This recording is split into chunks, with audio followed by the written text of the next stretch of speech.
Test 4. You will hear a number of different recordings and you'll have to answer questions on what you hear. There will be time for you to read the instructions and questions and you'll have a chance to check your work. All the recordings will be played once only. The test is in 4 sections. At the end of the test, you will be given 10 minutes to transfer your answers to an answer sheet. Now turn to Section 1. Section 1. You will hear a conversation between a student looking for a host family and a housing advisor. First, you have some time to look at questions 1 to 5.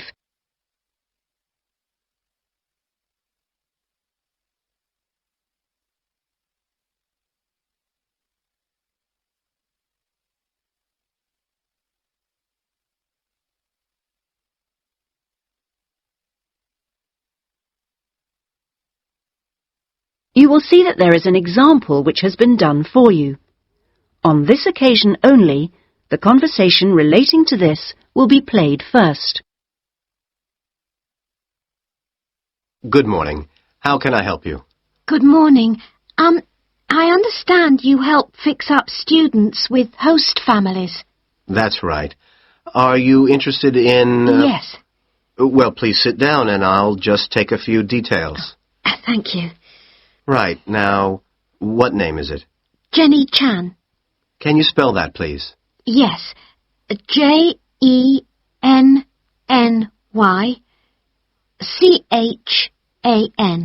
Right. And what is your present address? The student's name is Jenny Chan, so Jenny Chan has been written on the form. Now we shall begin. You should answer the questions as you listen, because you will not hear the recording a second time. Listen carefully and answer questions 1 to 5. Good morning. How can I help you? Good morning. I understand you help fix up students with host families. That's right. Are you interested in... Yes. Well, please sit down and I'll just take a few details. Thank you. Right. Now, what name is it? Jenny Chan. Can you spell that, please? Yes. Jenny-Chan.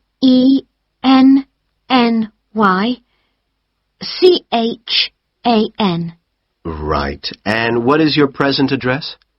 Seaview Guest House, 14 Hill Road. Okay. And do you know the phone number there? Yes, I have it here. 2237676. But I'm only there after about 7 p.m.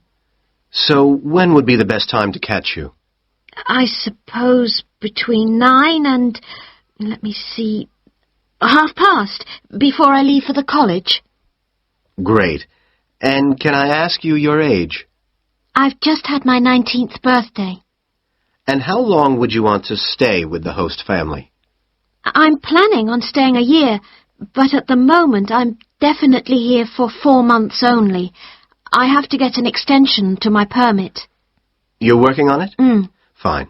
And what will be your occupation while you're in the UK? Studying English? And what would you say your level of English is? Good, I think. I'd like to say advanced, but my written work is below the level of my spoken, so I suppose it's intermediate. Certainly your spoken English is advanced. Anyway, which area do you think you would prefer? Well, I'm studying right in the centre, but I'd really like to live in the northwest. That shouldn't be a great problem. We usually have lots of families up there. Before you hear the rest of the conversation, you have some time to look at questions 6 to 10.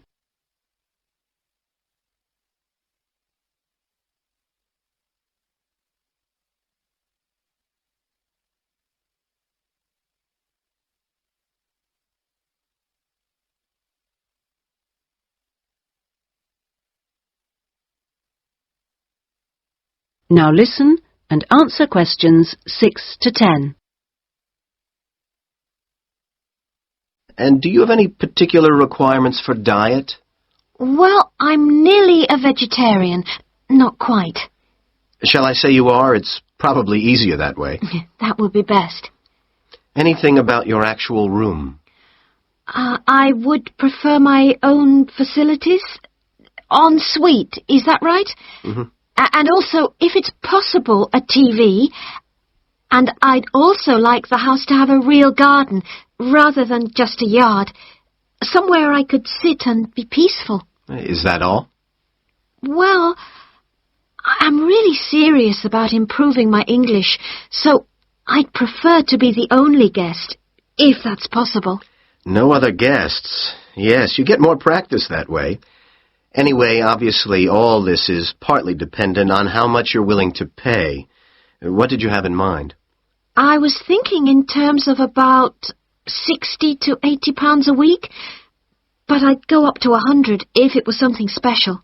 Well, I don't think we'd have any problems finding something for you. Oh, good. And when would you want it for? I'd like to move in approximately 2 weeks. Let me see, it's the 10th today, so if we go for the Monday, it's the 23rd of March. Yes.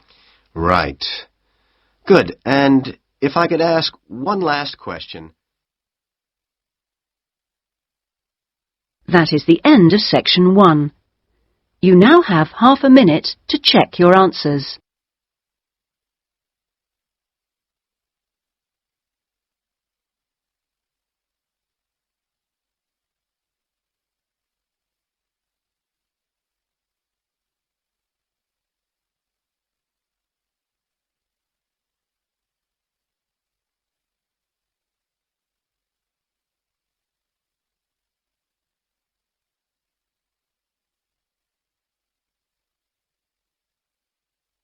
Now turn to section 2.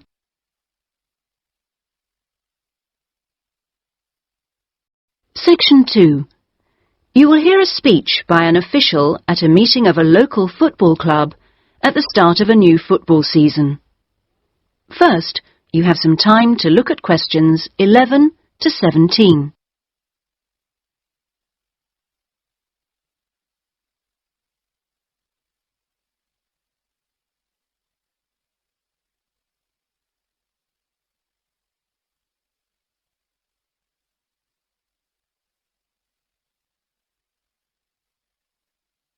Now listen carefully and answer questions 11 to 17.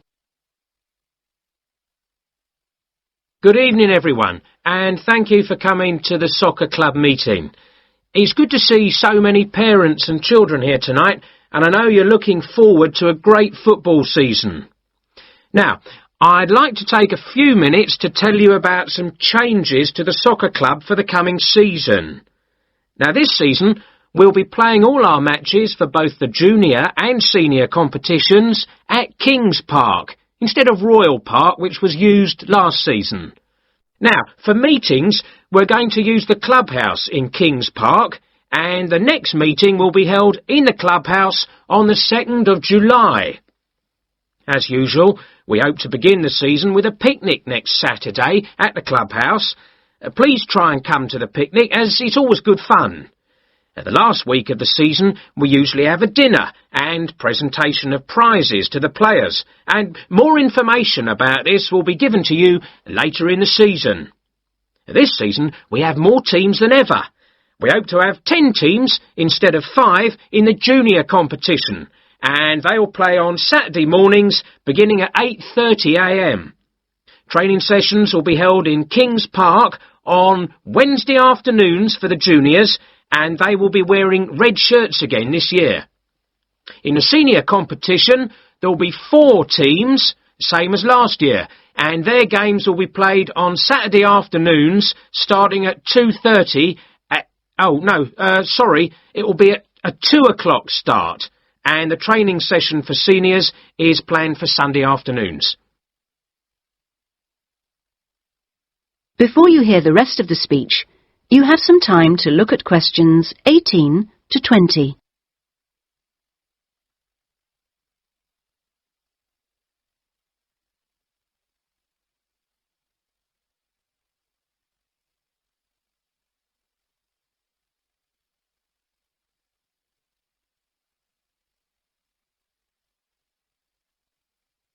Now listen and answer questions 18 to 20.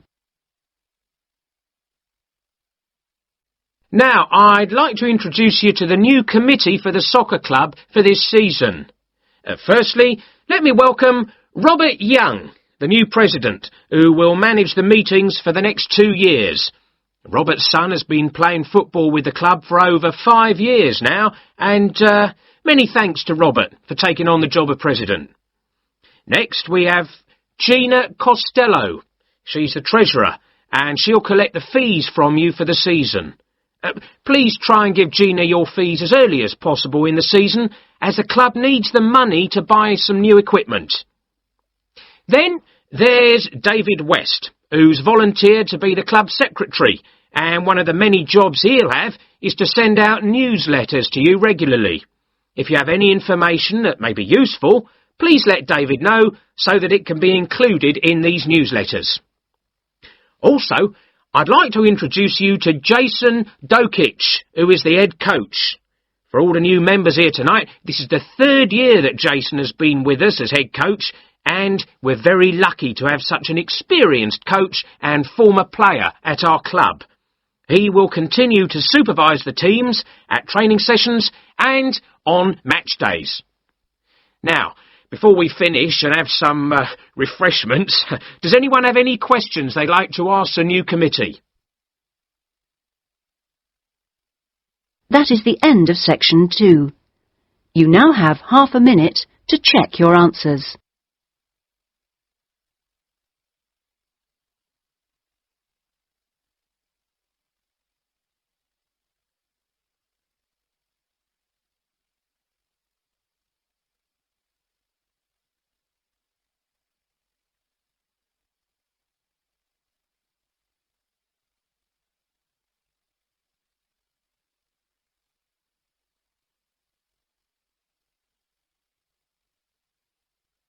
Now turn to section 3.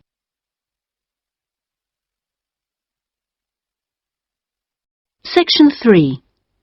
You will hear a tutor and 2 students discussing a business case study. First, you have some time to look at questions 21 to 24.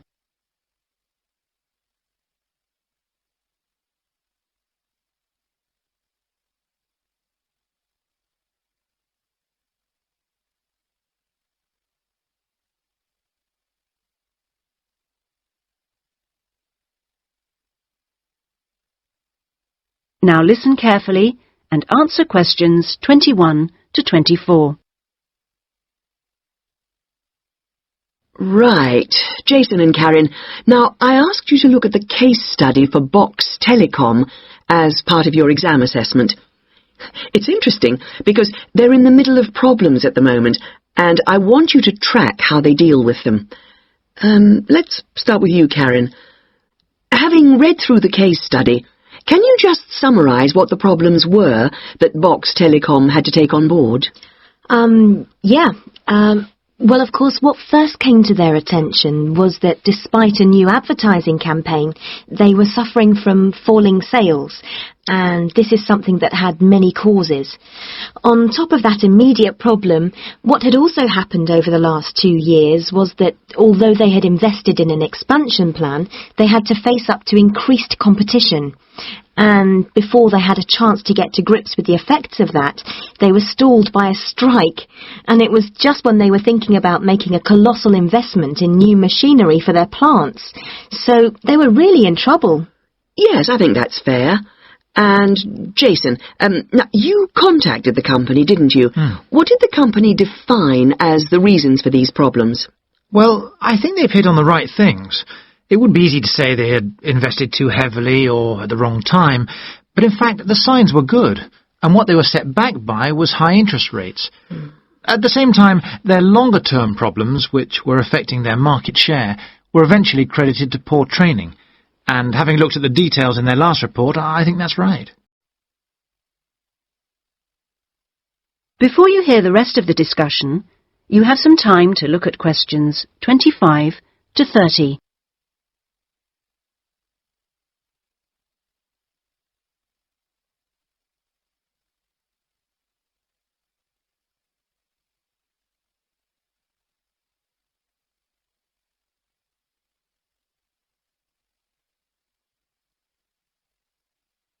Now listen and answer questions 25 to 30. So, on to the larger issues then. Karen, what do you think the company will do? Well, obviously they have the choice of accepting the very favourable terms that another company, KMG plc, have given them to buy them out. That would mean creating a new company with a new image. Or they could decide on a bolder move and offer some new shares if they wanted. But I think they're much more cautious than that and expect they will start trying to find individuals who'd be prepared to back them with some of the capital they need. Well, you mustn't always assume that dramatic problems require dramatic solutions. Sometimes there's a simple fix, such as changing the guy at the top. If they truly are cautious, then I suspect they will seek to shut down some of their shops. But a more ambitious approach, and one which I think would have more chance of success, would be to alter how they're running things, the management layers and the processes.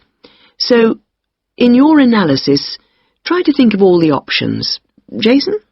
Yes, it's interesting because I found it a really useful company to study. Its problems cross all types of industries, and it's lucky it's so big. A smaller or even medium-sized company would have gone under by now. Ah, well, in fact, what I want you two to do is to go away when we've finished our discussion today and write a report. We've looked in general at the telecommunications market in the UK over the last few sessions, and I want you to take Box Telecom as an example and suggest some ways in which they might overcome their problems, and outline the reasons why you think as you do. But try and keep it intrinsic to the company rather than dragging in other examples. Is that okay, Karen? Yes, I think I can do that. Personally, I've got great hopes for it. I think it will recover. That advertising campaign they did was very strong, and they're very innovative with their products. They set new trends. The company's got to recover, don't you think, Jason? I'm not sure. I think it can, but it's not a foregone conclusion unless they manage to attract the right level of investment. The company definitely needs a boost, and to attract more highly skilled workers if their recovery is to be long-lasting. When I was talking to the marketing manager, he said to me that he thinks the company had got a great management team. But he would say that, wouldn't he? But they are suffering from having to work with outdated production machinery, and that could cost a lot to put right. Well, personally, I think the stock market is to blame. I think they were expecting too much of the company, and then inevitably it looked bad when it didn't perform. The market should have had more realistic expectations. And I disagree with you about the advertising campaign, Karen. That's where they could do with some innovation to get sales kick-started. Anyway, let's see what you come up with those. That is the end of section 3. You now have half a minute to check your answers.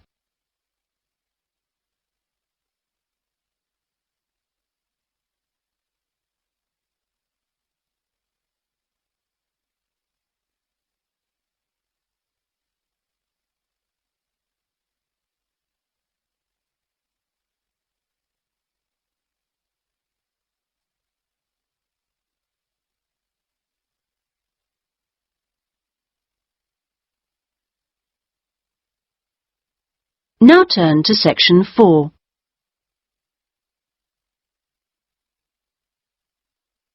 Section 4.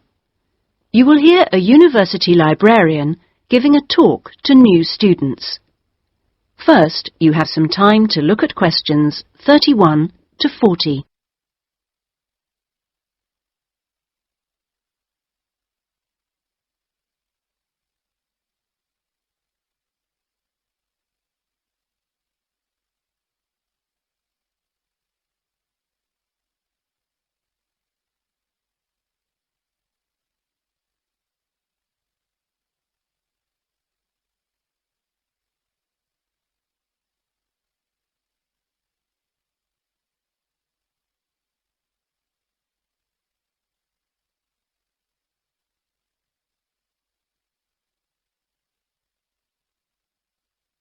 Now listen carefully and answer questions 31 to 40. OK, are you all settled? Well, first of all, welcome to Cardiff University. I'm here to explain what we can offer you. Now, as a new student at the university, you will probably need some sort of guidance to help you to use the library effectively to study and research. Some of you have asked about a guided tour, but we find this rather muddles people. So, in this first week, we run a series of talks which focus on different aspects of the library and its resources.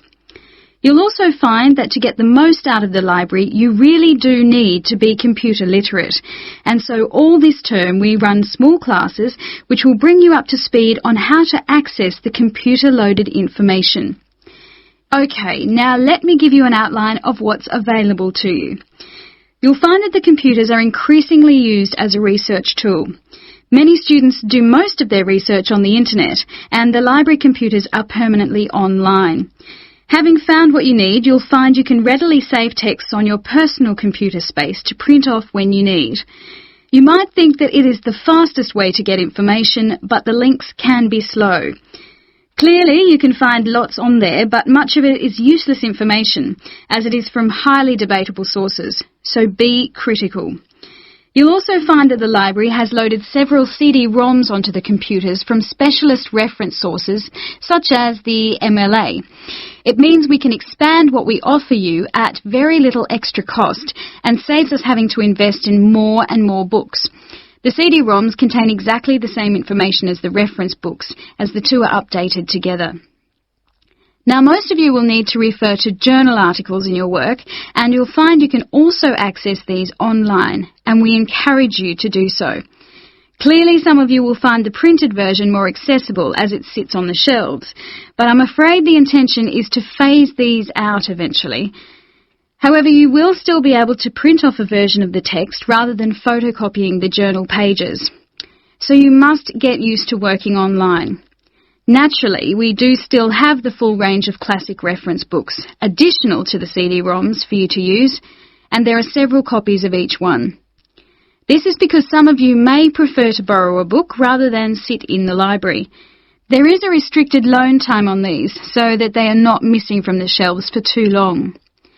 Although there is a section manager for each part of the library, they are very busy, and so if you do get stuck looking for things, you should ask the relevant cataloguing assistant.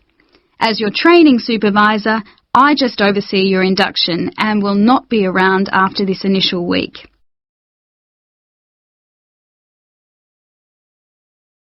Some of you may be interested to know that the library is offering specialised training sessions on writing a dissertation. Obviously, this is not relevant to those of you who are undergraduates. It is just for postgraduates. Your department will discuss the planning stage of the dissertation, i.e. what you're going to do with you, and we will focus on the structure of it. However, the training will also include some time on the computers. I realise most of you know how to organise files, but we can show you the different ways to run data programs. Your tutors will tell you at the outset how to set out the chapters they require, but you will need to ask them how they would like you to organise the bibliography, because it varies depending on your subject area. When you've got something together, the trainer here will look through the draft version for you to see if it's okay. And one final point, for those of you who have registered from abroad, we can offer individual sessions on dissertations if you feel you need them. If you require language lessons, then they are available from the International Centre next to the Law Department. That is the end of section 4. You now have half a minute to check your answers.